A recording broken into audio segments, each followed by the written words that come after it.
Chapter 46, we're going to be talking about ballet and Tchaikovsky. The ballet had historic roots. The Renaissance, it was popular as theatrical entertainment, king's courts, even royal weddings and celebrations. So people always loved to watch dancing. That wasn't something new. In Italy, they called those intermedios that were happening in the Renaissance. It was called a masque in England. In France, the ballet de coeur. In the 17th century, Louis XIV loved it and made it very popular within his court, and it began to be now featured in French opera. So a lot of French operas would feature a ballet in it as well. In the 18th century, it became its own art form, not associated with something else, but holding its own. And in the 19th century, the countries of France and Russia were the most preeminent of composers and producers of opera. The piece that we're going to be looking at, or excuse me, the two pieces we're looking at are by the Russian composer Peter Ilyich Tchaikovsky, 1840 to 1893.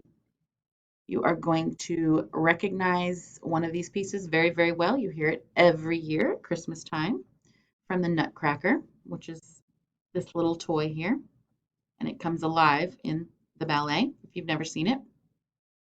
Tchaikovsky was Russian, taught for 12 years in Moscow at a conservatory, and he had a lot of fame not only in Europe but also in the United States. He even came to the United States for the opening of Carnegie Hall in New York City, and he conducted there in 1891. His output was 3 ballets. I want you to know the names of these 3: Swan Lake, Sleeping Beauty, and the Nutcracker. He also wrote operas, symphonies, concertos, etc. We're going to be looking at the Nutcracker, based on a story by Hoffman. It's a Christmas party. 2 kids receive a nutcracker from their godfather, and it becomes a prince as it comes alive. And they go through travels through magic realms, etc. Here is a painting of a performance at the Royal Ballet in London. The 2 pieces you're going to hear are 2 dances. One is the Dance of the Sugar Plum Fairy, which you will no doubt recognize. See if you can find that ABA delineation and hear when that begins and ends. And then the other dance is the Russian dance called the Trepak. Again, in ABA form.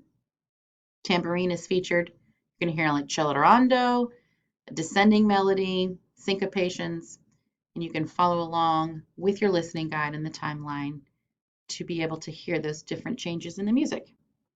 Thank you.